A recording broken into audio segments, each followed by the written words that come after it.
The Barrow County Sheriff's Office is addressing the shooting at Appalachia High School in Winder, Georgia. Let's listen in. I am Chris Hosey, Director of the Georgia Bureau of Investigation, and we wanted to come back this afternoon and present you with a little more of a timeline of the events that have taken place here today and what we know up to this point with the investigation. At approximately 10:20 a.m. this morning, the Barrow County Sheriff's Office received alerts about reports of an active shooter and radio traffic from school resource officers concerning the same concern, or having the same concern. Within minutes, law enforcement was on scene, as well as 2 school resource officers assigned here to the school who immediately encountered the subject within just minutes of this report going out. Once they encountered the subject immediately surrendered to these officers, and he was taken into custody. Additionally, what I want you to know as of now, there are 4 individuals who are deceased from this incident, 9 that have been taken to local hospitals with various injuries. Of those that are deceased, 2 were students and 2 were teachers here at the school. The priority right now for us within this investigation is to gather all the facts, to make sure that we're accurate with it, because this is a murder investigation. As the sheriff mentioned earlier this morning, the shooter is in custody. His name is Colt, that's C-O-L-T, Gray. He is a 14-year-old student here at the school, G-R-A-Y. He is a 14-year-old student here at the high school. Again, he has been taken into custody. He will be charged with murder, and he will be tried as an adult and handled as an adult. We're coordinating these charges and obviously this investigation with District Attorney Brad Smith, who is the District Attorney for the Piedmont Judicial Circuit here. Since earlier this morning we talked with you, and since the incident occurred, numerous interviews have been taking place through our investigation with students, faculty, as well as any other witnesses that we could identify. Law enforcement had a very, very swift response to this incident once the incident was determined that there was a concern here. Those resources, whether it was in that response or throughout this investigation to assist, came obviously from the sheriff's office here, from other local law enforcement agencies, state law enforcement agencies, and federal law enforcement agencies as well. To include, not to be left out, multiple EMS personnel, multiple fire personnel, and agencies. Those agencies responded here as well today, and I am extremely grateful, as I know the sheriff is, for that quick response and the partnerships of working here together with what all has gone on. Currently, from the investigative perspective, we have crime scene agents and other special agents from the GBI, from close to a dozen of our different work units from across the state that have responded here today to work on this investigation, again, collecting evidence, conducting interviews, and so forth. I do want to pass this along, that if anyone has any information that wants to be passed on concerning this investigation, that they can do that anonymously at our tip line at 1-800-597-TIPS or 1-800-597-8477. They can also report this on by downloading the See Something, Send Something app. That can be done by Android or Apple phones, either one. If they need to report any tips concerning this investigation. Let me close out before I turn this over to the sheriff and let you just remind you that this is still a very active investigation. There is still a lot that is very fluid. There's still a lot of interviews to be conducted that will continue on into the night, as well as crime scene work and collecting and gathering evidence. But what is more important for me to mention here to you is my heartfelt sympathy to the parents, the students that were here today. Regardless of where they were in the school, this has got a great impact on them as well as on this community.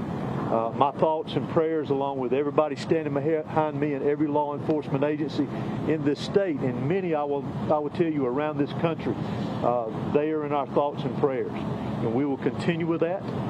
We ask for your patience as we continue through this, and we'll continue to try to give you as many updates with information as we can to keep you informed.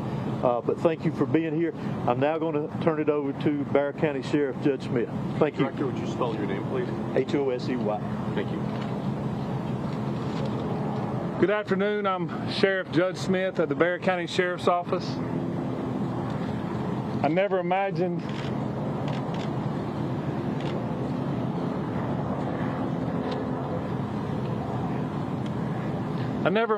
that I would be speaking to the media in my career over something that happened today, the pure evil that happened today. I cannot thank the people behind me for the support they give me today, to give this office and give this staff. This hits home for me. I was born and raised here. I went to school in this school system. My kids go to this school system. I'm proud of this school system. My heart hurts for these kids. My heart hurts for our community. But I want to make it very clear that hate will not prevail in this county. I want that to be very clear and known. Love will prevail over what happened today. I assure you of that. It is very early as to what happened. Governor Kemp reached out to me and has provided me every single resource that he has to make sure justice prevails. I don't know why it happened. I may not ever know. We may not ever know. But I ask that you and our community lift up our schools, lift up our public safety, and that, again, we do not let this hateful event prevail as to what happened today. I want to thank the surrounding agencies and counties and cities and state and federal authorities that have come and provided us, because they prevented a lot of more tragic events from happening. Continue to lift up these families, continue to lift up our students and our kids, and know that love will prevail. At this time, I'm going to ask Dr. LaDuff, our school superintendent, to come and speak on behalf of the school.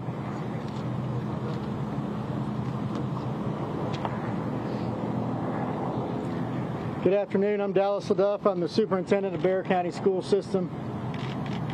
I want to thank the Bexar County Sheriff's Office and all of our law enforcement partners for their swift response today, along with that of our staff. I'd also like to thank our community for their response and patience as we work to reunify students with their families here today and secure the rest of our school campuses.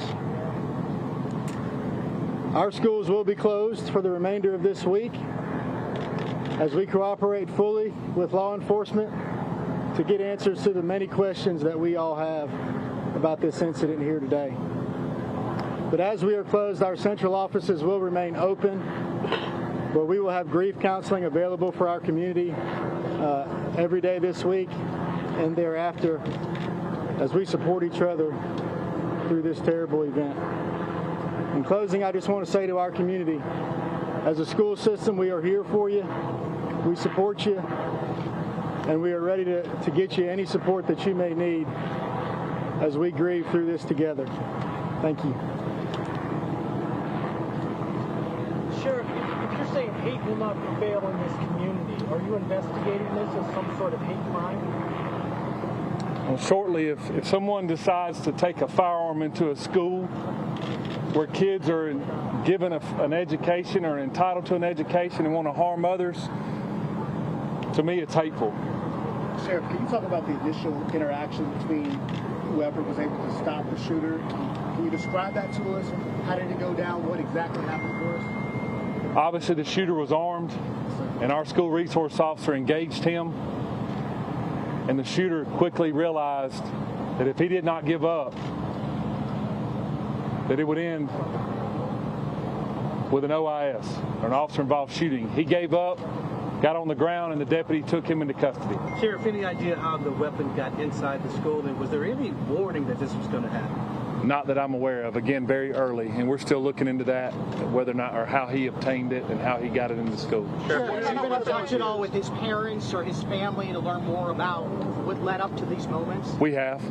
Any information you can share? No. What kind of weapon was It seems like you have a large Hispanic population. Have you been able to communicate with the people in their language to make sure that everybody knows what's happening? Yes, sir, I have. The school and our office has people that speak in Spanish, and they have spoke to those folks as well. Yes. How is video Sheriff, surveillance is the shooter helping the sheriff? speaking with the law enforcement now? Sorry.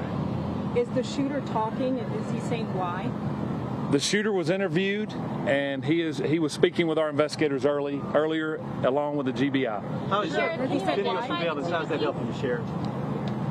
It is helping our investigation. Can you say, Sheriff, is this Reports of threatening calls perhaps made to the school prior to the shooting. Is that accurate? None that I'm aware of. Were all 9 injured victims shot? In some capacity, yes. Sheriff, can you tell us about the 2 individuals deceased, and was one targeted? We don't know of any targets at this point. Sheriff, what kind of weapon was used? Have you identified the weapon? We have not identified that at this point. No. Sheriff, is there a connection? This is the last question I'm going to take. Sheriff, is there a connection between the shooter and the victims? None that I'm aware of. Was the shooter a student here at the school? I know that you have a lot of questions about the student and that we mentioned that we identified earlier. Keep in mind that that's part of our investigation, that we're looking into every aspect of that individual, his connection here at the school. Obviously, as I mentioned earlier, he was a student here. So as part of our investigation, we're looking into all aspects, current and prior, involving that individual. Well, can you tell us how many rounds were fired? He is a student. Can you tell us how many rounds were fired? Do what?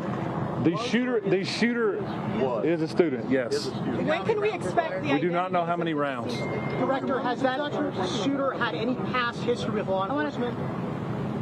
For now, this is the information that we have. It is an active investigation. I assure you we do plan to come back out here in a couple of hours. Please make sure you're following the GBIX page. That's where we're going to be putting the updates. If there's anything that's new, we'll make sure that we share that information. It's still very early. Investigators have a lot of work to do. We appreciate your patience. Do expect another in-person news conference out here in the next few hours. Monitor the X page, and we will be sure to update you accordingly. Thank you. And that's the on x.com? Thank you. Yes. Thank you. Okay, thank you. And you've been listening to Georgia law enforcement officers address the shooting at Appalachia High School. That shooting in Winder, Georgia. Officials confirm that 4 people were killed, 2 teachers and 2 students. They also confirmed the suspect is a 14-year-old student at the school, and he will be charged as an adult. Investigators have yet to identify the weapon used or determined how many rounds were fired.